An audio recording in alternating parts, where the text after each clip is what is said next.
चलो ये हमारा दूसरा टॉपिक है आज, फीचर्स ऑफ डेमोक्रेसी। तो कल हमने इसमें जो मीनिंग है डेमोक्रेसी की उसको एक्सप्लेन किया था, है ना? Yes sir. तो ये हमारा दूसरा टॉपिक रहेगा आज का, features of democracy. Features of democracy. तो जो हमने कल एक डेफिनेशन लिखी थी डेमोक्रेसी की, हमने क्या लिखा था? Democracy is a government in which rulers are elected by the people. तो इस पॉइंट को कल हमने इलाबरेट किया था कि डेमोक्रेसी वो गवर्नमेंट होती है जहां पे रूलर्स को इलेक्ट किया जाता है, और इलेक्ट करने वाले कौन होते हैं? शाबाश, लोग इनको इलेक्ट करते हैं। इलेक्शन प्रोसेस के थ्रू ये ना लीडर्स को इलेक्ट किया जाता है। That's what that kind of government is called democracy. उसको हम क्या क्या कहते हैं? Democracy. And democracy is totally opposite to monarchy. ये मोनार्की के खिलाफ होती है। शाबाश। बट द क्वेश्चन इज, यहाँ पे ये जो स्टेटमेंट है, democracy is a government in which rulers are elected by the people. This statement raises certain questions. कुछ सवाल यहाँ पे उठते हैं। Certain questions strike our mind. One is, who are the rulers? अब अगर हमने कहा कि डेमोक्रेसी में हम रूलर्स को इलेक्ट करते हैं एक इलेक्शन प्रोसेस के through, but the question is, who are those rulers? One more question, what constitutes a democratic elections? और कौन से इलेक्शन, किन इलेक्शंस को हम डेमोक्रेटिक इलेक्शंस के नाम से शाबाश। इसके अलावा who can elect the rulers? और किन के हाथ में पावर होता है जो इन रूलर्स को इलेक्ट कर सकते हैं? Can elected leader do what they want to do? या एक बार जब हम उन लीडर्स को इलेक्ट करते हैं, क्या उसके बाद वो कोई भी चीज कर सकते हैं अपनी मनमर्जी के मुताबिक? Does that mean कि the people we elect, the leaders we elect, they can do whatever they want to do? समझ में आया? Yes, sir. तो इन जैसे सवालों के जो जवाब है, उनका जवाब हम देने वाले हैं इसी टॉपिक में, है या आगे इस चैप्टर में जो हमारे सब्सिक्वेंट टॉपिक्स रहेंगे। तो फीचर्स की जब हम बात करते हैं, फीचर्स में पहला ही फीचर जो मैंने लिखा यहाँ पे, major decisions by the elected leaders. तो इसी को हम इलाबरेट करेंगे, लेकिन इसको हम पाकिस्तान की एग्जांपल के थ्रू समझने की कोशिश करेंगे। क्या लिखा मैंने? Major decisions by the elected leaders. This is the first feature of the democracy, कि जिन लीडर्स को हम इलेक्ट करते हैं, बाद में उन्हीं लीडर्स को डिसीजंस लेने चाहिए। वरना मैंने आपको कल कहा था कि इलेक्शंस के होने से कोई कंट्री डेमोक्रेटिक कंट्री नहीं बनती है, बल्कि उन इलेक्शंस का वैल्यू, उन इलेक्शंस की इंपॉर्टेंस, तब बन जाती है जब हम उन इलेक्टेड लीडर्स को ही डिसीजन लेने के लिए फिर क्या अलाउ करते हैं। वरना आप किसी को इलेक्ट करते हो लेकिन डिसीजन कोई और लेता है, तो क्या हम उनको इलेक्टेड लीडर्स कहेंगे? क्या हम उसको डेमोक्रेसी कहेंगे? तो इसीलिए मैंने आपको कल कहा था कि इलेक्शंस के होने से कोई कंट्री डेमोक्रेटिक कंट्री नहीं, आपकी कंट्री है, वहां पे इलेक्शंस हो रहे हैं, तो उसका मतलब ये नहीं है कि आपकी कंट्री डेमोक्रेटिक कंट्री है। तो इसको हम पाकिस्तान की एक एग्जांपल से समझेंगे। Actually it was in the year October 1999। The date was October 1999। इस ईयर में क्या हुआ? पाकिस्तान में जो परवेज मुशर्रफ था, he held a coup and overthrew the democratically elected government। 1999 में, इसी ईयर में कारगिल वार भी हुआ था। इस साल क्या हुआ? जो नवाज शरीफ था, परवेज मुशर्रफ जो था, उसने वहां पे कॉप एक हेल्ड किया। कॉप मतलब हो गया when there is sudden overthrow of the government। जब हम ओवरथ्रू किसको करते हैं?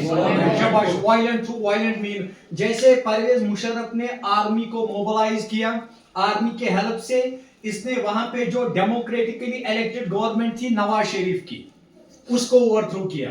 तो इसका मतलब है कि 1999 से पहले वहां पे जो गवर्नमेंट थी, that was in the hands of Nawaz शरीफ।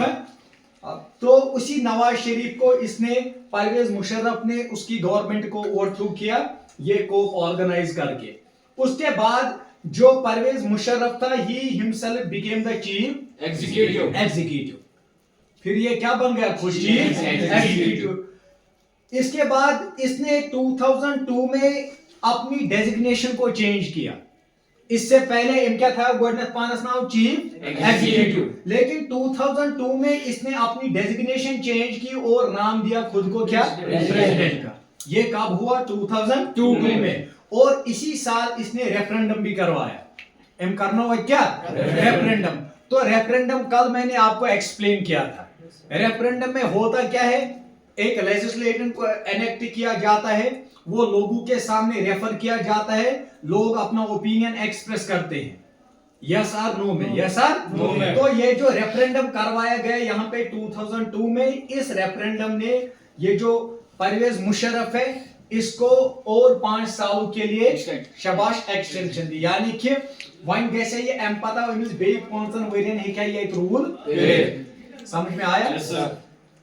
लेकिन बाद में अब आप लोग कहोगे सर फिर तो ये ठीक है, लोगों ने अपना ओपिनियन दिया, उन्होंने अपना वोट दिया, तो देयर वाज नथिंग इलीगल, इसमें कोई इलीगल नाम की कोई चीज नहीं है। बट लेटर ऑन जब इन्वेस्टिगेट किया गया, Pakistani media, human rights organisations and democracy activists, तो इन्होंने जो रिपोर्ट्स पब्लिश किए, उन रिपोर्ट्स के मुताबिक कहा गया ये जो रेफरेंडम करवाया गया था 2002 में, this referendum was based on fraud. इसमें it was based on malpractices, fraud. ये इलीगली तौर पर इसने रेफरेंडम करवाया वहां पे, वरना लोगों का जो वोट था, जो ओपिनियन था, वो इसके फेवर में नहीं था। This is what Pakistani media, human rights organization and democracy activists published later on है।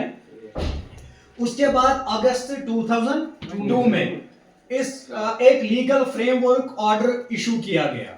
एक लीगल फ्रेमवर्क ऑर्डर इशू करना 2000 लीगल फ्रेमवर्क ऑर्डर छु एम थ्रू क्या गई काम, एम कर अमेंडमेंट कॉन्स्टिट्यूशन में। पाकिस्तान की जो कॉन्स्टिट्यूशन थी उसमें एक अमेंडमेंट की गई। क्या की गई अमेंडमेंट मतलब सिंपली हो गया कोई चेंज लाना, क्या करना। तो पाकिस्तान की जो कॉन्स्टिट्यूशन है that was enforced in the year 1970। जिस तरीके से इंडिया की कॉन्स्टिट्यूशन को एनफोर्स किया गया 26 जन 1950, उसी तरीके से पाकिस्तान की जो कॉन्स्टिट्यूशन है that was enforced in 1970।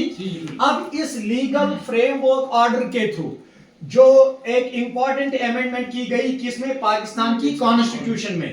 What kind of amendment and what kind of change, वो चेंज क्या थी कि प्रेसिडेंट को पावर दिया गया। प्रेसिडेंट साहब क्या दिया पावर, ये लीगल फ्रेमवर्क ऑर्डर थ्रू ये क्या उस दिन पावर प्रेसिडेंट है क्या वन करे dismiss national and provincial assemblies. इसका मतलब ये हो गया कि जब फिर बाद में इलेक्शंस भी हुए पाकिस्तान में, क्या हुए इलेक्शंस हो रहे थे किनके लिए, नेशनल असेंबली के लिए और प्रोविंशियल असेंबली। यानी कि आप नेशनल लेवल पे और प्रोविंशियल लेवल पे लीडर्स को इलेक्ट कर सकते थे वहां पे। अब आप लोग कहोगे सर वहां पे तो इलेक्शंस हो रहे तो फिर तो वो डेमोक्रेटिक कंट्री बन गई।